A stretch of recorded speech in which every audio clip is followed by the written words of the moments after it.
ஆண்டவராகிய இயேசுவின் நாமத்தில் உங்களை வாழ்த்துறேன். மறுபடியும் இந்த ஸ்ரீகன் பால் பைபிள் இன்ஸ்டியூட் மூலமாக இந்த இறையியல் வகுப்பில் உங்களை சந்திப்பது தேவனுடைய சுத்த கிருபை. இந்த நாமத்துக்கு சுத்துறோம். நம்ம கடந்த வகுப்பில் இந்த நோவாவுடைய காரியங்களை குறித்து ஆய்வு செஞ்சோம், அப்படிதானே? பார்த்தோமா? இமயமலையிலெல்லாம் மீன் எலும்புகள்லாம் சொன்னோம், பார்த்தோமா? எல்லாம் பார்த்தோமா போன வகுப்பில்? ஞாபகம் இருக்கா?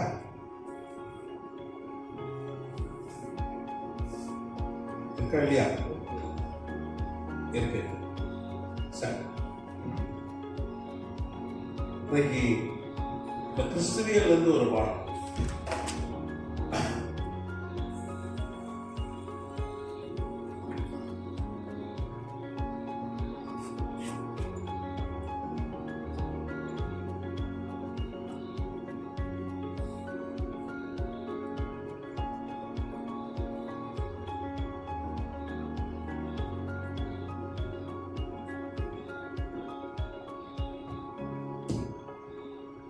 கிறிஸ்துவியல் வந்து ஒரு சில பாடங்களை நாம் கற்றுக்கொள்ளலாம்.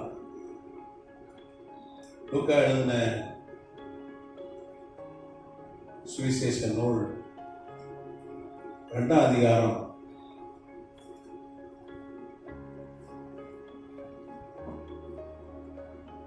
2ஆம் வசனம்.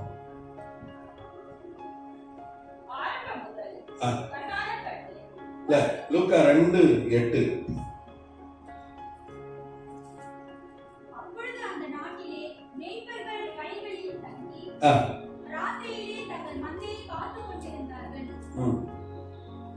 அடுத்தது 11:12.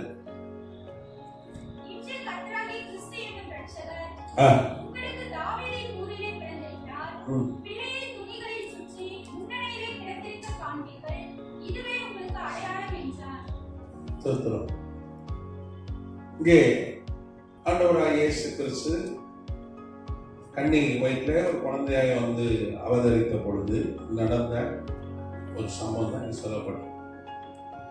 ஆண்டவராகிய இயேசு கிறிஸ்து எப்போ பிறந்தார் சொல்லி வரலாற்று ஆய்வுகள், தொல்லியல் துறை ஆய்வுகள் சொல்லுது 4 கிமு பிசி, மார்ச்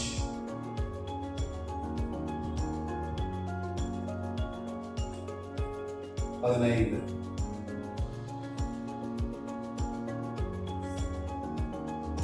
நம்ம வந்து கிறிஸ்துமஸ் தப்பா கொண்டாடிட்டோம்.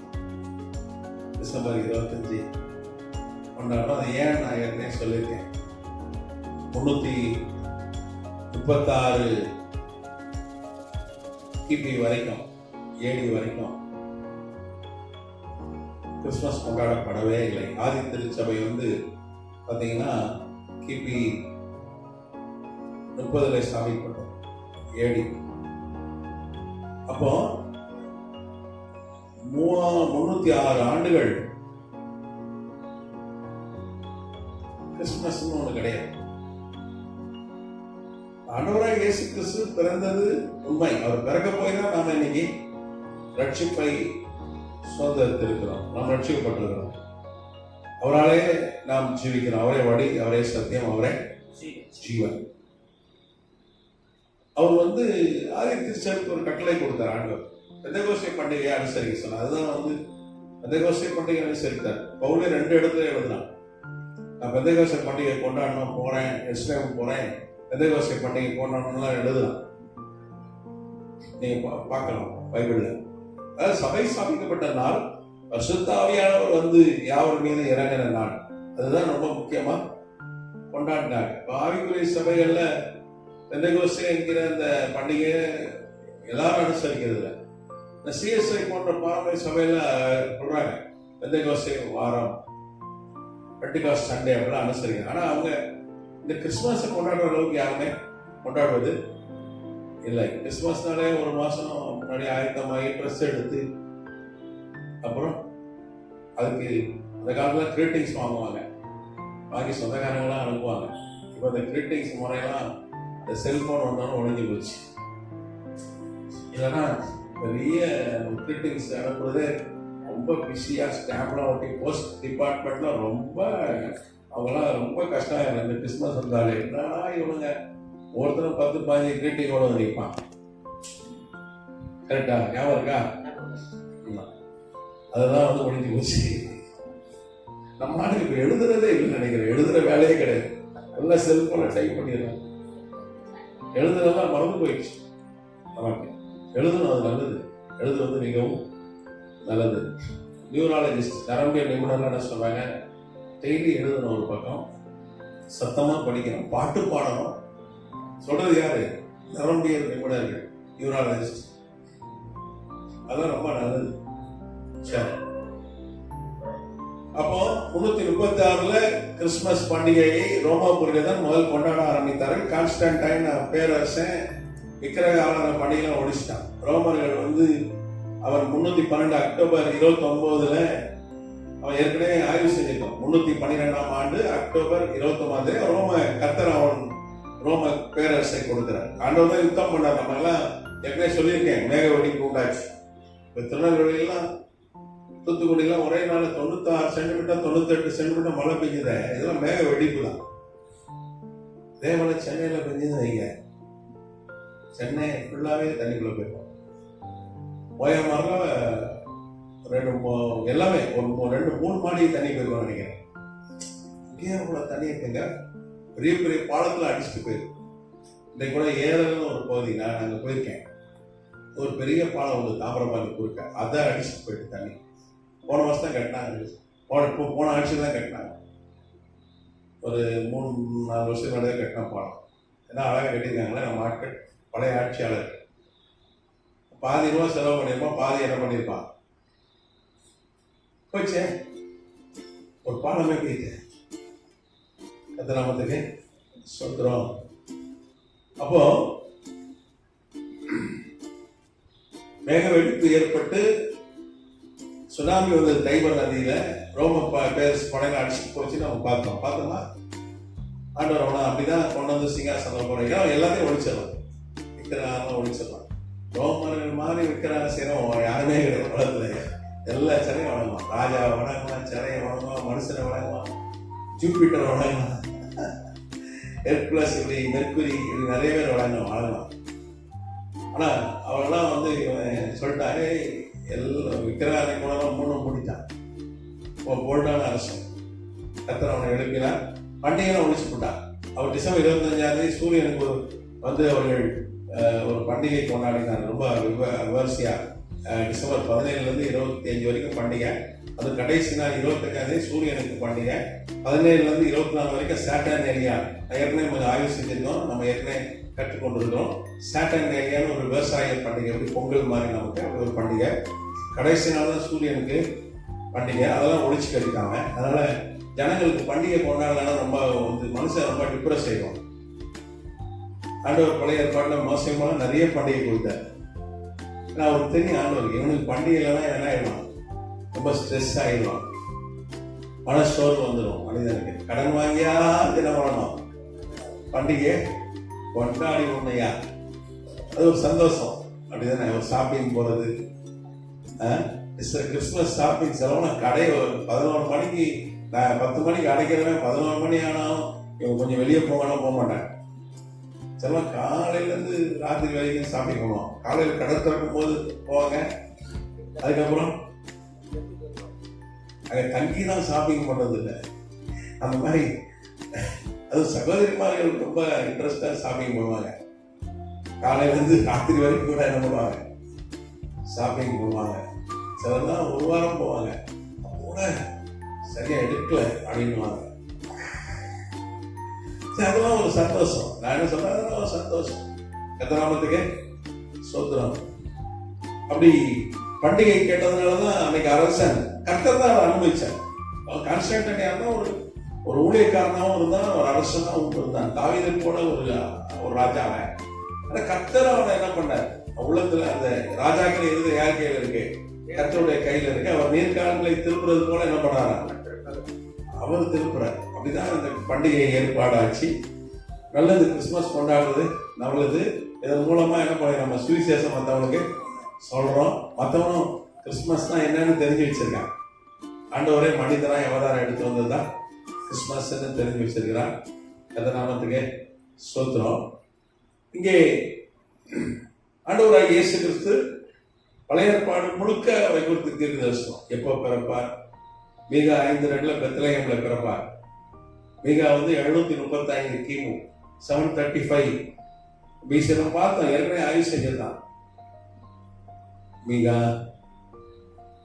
5:2 735 கிமுல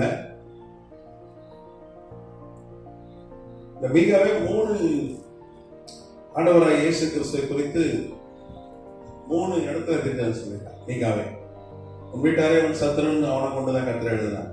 அதான் ஆண்டவரே சொல்ல, வீட்டாரே சத்துரு. 3 இடங்கள்ல மேசியா குறித்து தீர்க்கதரிசனம். குறிப்பா அந்த மீகா தீர்க்கதரிசி பார்த்தீங்கன்னா எஸ்லேமுக்கு விரோதமா தீர்க்கதரிசனம். அவன் எப்படி செத்தான்னா, கர்த்தர் நாமத்துக்கு ஸ்தோத்திரம், அவனை என்ன பண்ணிட்டாங்க, மேல இருந்து தள்ளி விட்டாங்க, மலையில இருந்து. யோதாம்னு ஒரு ராஜா இருந்தான், யூதா அரசன் ஜோதாம். அவனை கொலை பண்ணிட்டாங்க, சத்து சாட்சியா மறிச்சான். எப்படி தெரிஞ்சது சொன்னா, கர்த்தரோட ஆசீர்வதிப்பான்னு சொல்ல, உனக்கு ரெட்டிப்பான நன்மை தருவார் சொல்லல. அழிஞ்சு போக போறீங்களா? அதனாலதான் ராஜாக்கு கோவம் வந்துச்சு. அக்கிரமம் பெருகிடுச்சியா, ஆண்டவர் அப்படிதான் உனக்கு வெளிப்படுத்தினா அப்படிதான் சொன்னான். உன் துக்கம் சந்தோஷம் ஆகும் அப்படின்னு ராஜா பார்த்து சொன்னேன். சொல்லியிருந்தா ராஜா என்ன பண்ணிருப்பார், பரிசு பொருளாக கொடுத்துருப்பார். அவனை மலை மேல இருந்து தள்ளி விட்டுருக்க மாட்டார். வால்டர் மியூசியம்னு சொல்லிட்டு பால்டிமோர், வாஷிங்டன் பக்கத்தில் பால்டிமோர்னு ஒரு நகரம், அங்கே ஒரு பெரிய மியூசியம் இருக்கு. அங்கே இவனுடைய மீகா குறித்ததான ஆதாரங்கள்லாம் அங்கே இருக்கு. அது எங்கே எடுத்தாருன்னா, ரஷ்யாவில் ஒரு கொஞ்சம் மேனுஸ்கிரிப்ட்ஸ் எடுத்தாங்க. கிழக்கு ரஷ்யாவில் முதல் நூற்றாண்டில் உள்ள காலத்து அந்த எழுத்துக்கள், மேனுஸ்கிரிப்ட் கைப்பிரதிகள். இன்னைக்கு தான் புக்கு 1450 அப்புறம் தானே பிரஷ்லாம். அதுக்கு முன்னாடி கைப்பிரதிகள் கையில தான் எழுதுவார்கள். அது கண்டெடுக்கப்படுது. இன்னைக்கு அமெரிக்காவில் இருக்கிற பால்டிமோர்ல வால்டர் மியூசியம் இருக்கு. அதுல இந்த மீகா குறித்ததான் ஆதாரம். எப்பேற்பட்ட தீர்க்கதரிசிப்பார், கரெக்டா சொன்னாங்க. பெத்லகேம்ல பிறப்பார், கரெக்டா பெத்லகேம்ல கரெக்டா பிறந்தான். இப்ப இருக்கிற தீர்க்கதரிசிலாம் தீர்க்கதரிசி சொல்ல விட்டா என்ன சொல்லுவான், எஸ்லேம்ல தான் பிறப்பார் அவரு அப்படின்வான். நம்மளை அடிச்சு விடுவான். நான் எங்கே பிறந்தா, பெத்லகேம், கரெக்டா பெத்லகேம் பிறந்தார். நம்ம எல்லாருக்கும் தெரியும், அவர் பிப்ரவரி மாதத்துல தானே ஒரு அறிவிப்பு வருது. இதுலயே வந்துருது, ஜனவரிலேயே வந்துருது, முன்னாடியே வந்துருது. கிமு 5 வந்துருச்சு. நவம்பர்ல ரோம பேரரசு ஒரு அறிவிப்பு வெளியிடுகிறது. என்னன்னா, எல்லாரும் அவங்க சொந்த ஊருக்கு போய் என்ன பண்ணோம், ஆதார் அட்டை மாதிரி ஒரு ஒரு டோக்கன் வாங்கிக்கணும். மரத்திலே செயல்பட்ட டோக்கன். ஒரு 6 இன்ச்சு அகலம் உள்ள மரத்தை 2 கட் பண்ணி அதுக்கு ஒரு வளையம் மாதிரி போட்டு அதுல முத்திரை குத்தி கொடுப்பாரு. இப்போ அடையாள அட்டை மாதிரி அடைக்கணும், மரத்திலே அடையாள அட்டை. அது அவங்க சொந்த ஊர். ஏன்னா ரோமர்கள் அப்படி ஒரு கணக்கெடுப்பு நடத்தினாங்க. ரோமர்கள் ரொம்ப பிள்ளானிங்க, கரெக்டா தகவல்லாம் வச்சிருப்பாங்க. எல்லாருக்கும் ஒரு அடையாளம் அப்பவே கொடுத்துருக்கலாம். நீங்க ஆதாரத்துல ஏதாவது வேலை செய்தா, நீங்க ஆதாரே எனக்கு வேணாம்னா உங்க சிம் உங்களுக்கு வேலை செய்யாது, பேங்க் வேலை செய்யாது, வேற என்ன வேலை செய்யாது, எதுவுமே வேலை செய்யாது. பாஸ்போர்ட் மார்க்கோட திருமண லைசன்ஸ் கூட வேலை செய்யாது. ஏன்னா அதுவும் ஆதாரோட லிங்க் பண்ணிட்டாங்க. ஆதாரை தட்டினா எந்த சின்ன பிள்ளைங்க ஆதாரத்தை தட்டினா எந்த ஸ்கூல்ல படிக்கிறான், எங்கெல்லாம் படிக்கிறான், இவனுக்கு தடுப்பூசி போட்டிருக்கா, எல்லாம் வந்துடும்.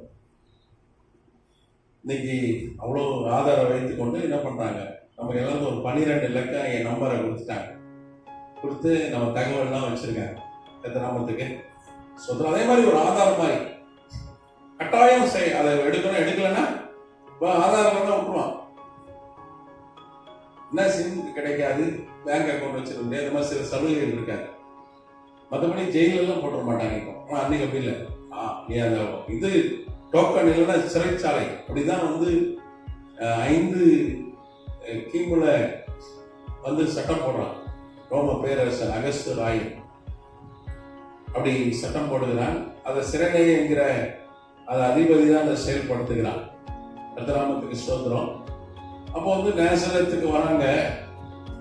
ஆண்டவராகிய இயேசு கிறிஸ்துடைய தாயார் அப்புறம் வளர்ப்பு தந்தை யோசேப்பாவும் திருமணமாகி ஆண்டவராகிய இயேசு கிறிஸ்து நிறைமாத கற்பிணி வயிற்றில் சுமக்கிற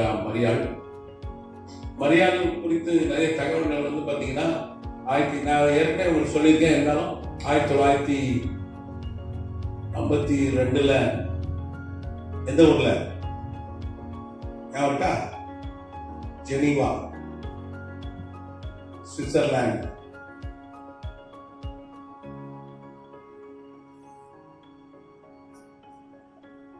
அங்கே ஒரு கைப்பிரதி ஒன்று கண்டுபிடித்தார்கள்.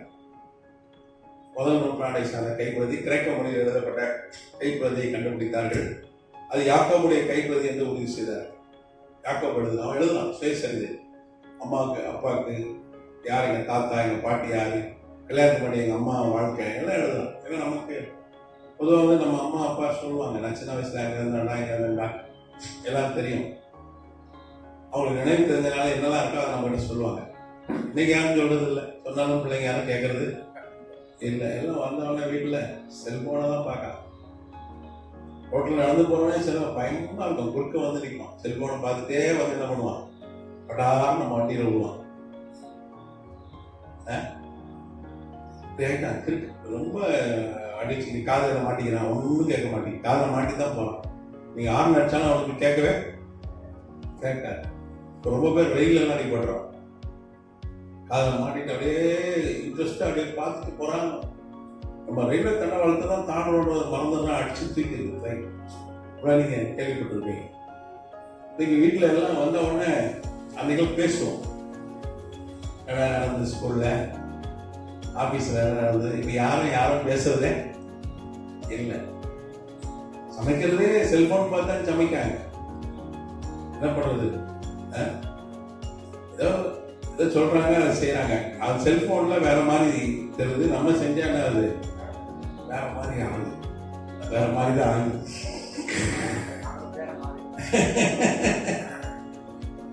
எல்லாமே இப்போ வந்து அப்படி ஆயிட்டான். சர்ச்சை கூட வர்றதில்லை, செல்போன்ல அடப்போய உங்க சபைக்கு யாரும் வருவா? அவ்வளவு தூரம் காலையில 10 மணிக்கு வச்சிருந்தீங்க. எத்தனை மணிக்கு? 10 மணிக்கு. இவன் 12 மணிக்கு தான் தூக்கி அனுப்புறான் நேற்றுக்காலம். நீங்க 10 மணிக்கு ஆரம்பம் வைக்கிறீங்க, அதெல்லாம் வர முடியாது. இப்போ சர்ச்சைக்கு போறியா? அதெல்லாம் செல்போன்ல பார்த்துட்டேன். திருமந்திரியா அதுக்காக வர மாட்டியா? அது பாஸ்டர் என்ன சொல்லுவாங்க, வீட்டுல ஏதாவது பிரெட் இருக்கா எடுத்து வச்சுங்க, பிரெட். உங்க வீட்டுல ஏதாவது ஜூஸ் பீஸ் இருக்கா, கொக்கோ கோலா போட்டா எடுத்து வச்சுங்க. எல்லாம் ஜாப் பண்ணி குசி போன்றோம். நான் என்ன பண்ணுவோம், செல்போன்ல திரும்ப எடுத்துருவோம்ல. ஆண்டவர் செல்போன்ல தான் உனக்கு என்னத்தை காட்டுவாரு, பரலோகத்தை காட்டுவார். நேரில் நீ பரலோகம் போக மாட்டேன். ஆமா, ஏன்னா நேரடியாக ஜூபிட்டருக்கு போயிருவாங்க. இப்ப ஆயிடுச்சு, அப்படி இப்படிதான் ஆயிடுச்சு. நம்ம எதாவது சொன்னா நம்ம பசங்க என்ன சொன்னாங்க, ஐயா பிளேடு போடுறாரு, அப்பா அம்மா பிளேடு போடுது. ஆனா தகவல்களை நம்ம என்ன பண்ணணும், சொல்லணும். அப்படிதான் அன்னைக்கு மரியாள் யோசிப்ப யூதர்கள் ரொம்ப கரெக்டா இருப்பான் தகவல்களை கடத்துறதுல. நீங்க பாத்தீங்கன்னா 722 கிமுல நாடு போச்சு. 722 கிமுல நாட்டை இழந்துட்டாங்க. கிமு எப்ப திரும்ப கிடைச்சது? 1948. நீங்க கணக்கு பாருங்க, எத்தனை வருஷம் கழிச்சு நாடு கிடைச்சது? 2600 கூட்டுங்க. 72 1948 எத்தனை வருஷம் கழிச்சு கிடைக்குது? 70 வருஷம். 2670 ஆண்டுகள் நாடு இல்லாதவங்க 1940 மேல சுதந்திரத்து கொண்டாங்க. மே 14. எப்படி ஒரு தலைமுறை கிராமத்துல இருந்து சென்னை செட்டில் ஆயிடலாம். அவனுக்கே சொந்த ஊர் தெரியல. இந்த ஊரா? சென்னை தாங்க. சென்னை வாசி 500 பேர் தான். நம்ம எல்லாமே வெளியூர்ல இருந்து வந்தாங்க. என்ன, நான் கொஞ்சம் போன நான் 3 தலைமுறை ஆயிடுச்சு. எங்க அப்பா அந்த காலத்துல அவர் ஸ்கூல் படிக்கும் போதே வந்துட்டாரு. சிலர் இப்போ வந்திருக்காங்க. எப்படியோ நம்ம வந்துட்டோம்.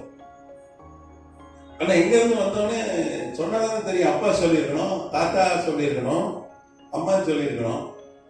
நிறைய பேர் தெரியாது. நீ நான் சின்ன வயசுல இருந்து இங்கதான்ப்பா இருக்கேன், இங்கதான் அப்படின்னா. அவனுக்கு ஒன்றும் தெரியாது, ஆணிவேலும் தெரியாது, பூர்வீகமும் தெரியாது, சொந்தக்காரனும் தெரியாது, சொல்லி கொடுத்தாதானே, ஒண்ணுமே தெரியாது. எத்தனாமத்துக்கு சோதரம். அப்போ 2670 ஆண்டுகளும் தகவல்களை பரப்பிட்டாங்க. கொஞ்சம் யோசிச்சு பாருங்க. அவங்க வந்து நம்மலாம் வந்து ஒரு காலத்துல கானான் தேசத்துல இருந்தோம், நாடு இழந்துட்டோம் அப்படின்னு சொல்லி சொல்லி சொல்லி சொல்லி சொல்லி அப்படியே தகவல் கடந்து கடந்து கடந்து வந்துதான் நமக்குன்னு ஒரு தேசத்துக்கு போகணும்னு புரட்டு வந்தாங்க. சியோன் இயக்கணும் ஒரு இயக்கத்தை ஆரம்பித்தாங்க. 1900 ஆரம்பத்துல சியோன் இயக்கணும் ஒரு இயக்கத்தை ஆரம்பித்து அந்த இயக்கத்தின் மூலமா போய் எருசலேம்ல குடியேறி, இஸ்ரேல்ல குடியேறி, இது எங்க நாங்க வாழ்ந்த மண், இது 2600 ஆண்டுகளா வந்து வெளியே இருக்கோம், சிதறண்டு போயிருக்கோம்னு சொல்லி போராடி, அதுவும் பார்த்தீங்கன்னா பிரிட்டிஷ் ராணுவத்தோடு போராடினார். போராடிதான் என்னாச்சு, அவனுக்கு சுதந்திரம் கிடைத்தது. கரெக்டா? அப்போ அவனுக்கு தகவல்கள் சொல்லப்பட்டது. ஆனா எப்படிதான் மரியாதை யோசிக்கலாம் எல்லாம் சின்ன வயசுல நடந்ததெல்லாம் சொல்லதான் அவன் எழுதி வச்சிருந்தான். யாக்கோபு சுயசரிதையில அவங்க அம்மா நிச்சயதார்த்தம், தாத்தா பாட்டி பேர் என்ன, ஆண்டவராக இயேசு கிறிஸ்து கூட பிறந்தவன் யாரு, யாக்கோபு, அப்புறம் சிமியோன், யோசே, யூதா, 4 பேர், சகோதரி 2 பேர். ஆனா சகோதரிகள் பேர் பைபிள் இல்லை. ஆனி, சலோமி, 2 சகோதரிகள்.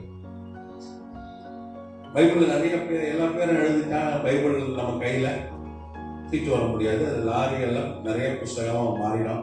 அதனாலதான் கர்த்தர் என்ன பண்ணாரு, சிறு புஸ்தகம் வேணும்னுக்காக நிறைய காரியங்கள் என்ன பண்ணிட்டார், அதுல தவிர்த்துட்டு நமக்கு ஒரு சின்ன ஒரு சுருக்கமானதான் கொடுத்துருக்காரு. கர்த்தர் நாமத்துக்கு சொத்து. ஆனா வரலாற்றுல பதிவுகள் இருக்கிறது, அந்த புஸ்தகத்துல இருக்கு. யோயாக்கின் தாத்தா பேரு நான் எழுதி போட்டிருக்கேன்னா,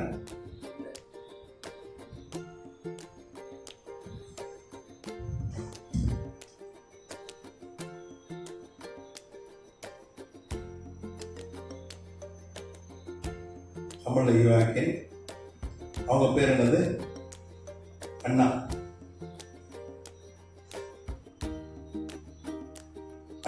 அண்ணால் சொல்றாங்க. ஆனா இங்கிலீஷ்ல பாருங்க,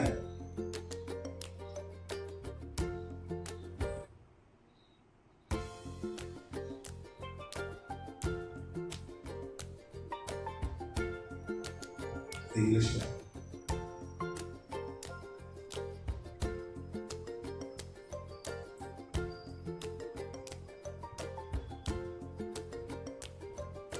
இதான் தாத்தா பாட்டிகள். நீங்க பாத்தீங்கன்னா பெட்ரோங்கல்ல ஒரு ரோமன் கேத்தலிக் சர்ச் இருக்கு, ரோடு மேல பெரிய சர்ச், அது இந்த பேர் தான் வச்சிருக்கோம்.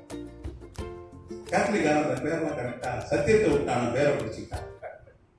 மரியாதையுடைய அப்பா பேர் சொல்லி அந்த சர்ச்சு பேர் செயின்ட் யோயாக்கின் சர்ச். சரி, சலோமி. ஆனி ஃபர்ஸ்ட் பேரு சலோமி, ஃபர்ஸ்ட் தங்கச்சி பேரு. அடுத்தவங்க பேர் ஆனி.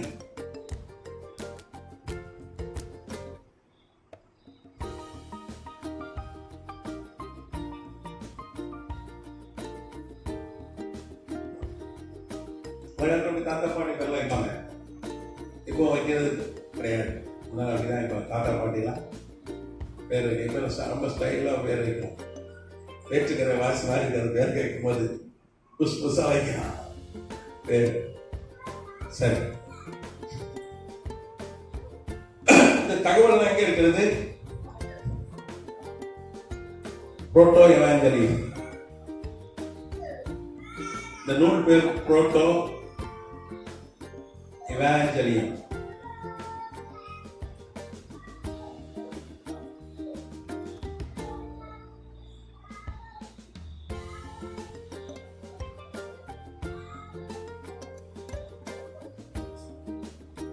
இந்த நூல் எங்க இருக்கு, ஜெனீவா மியூசியத்தில் வச்சிருக்காங்க.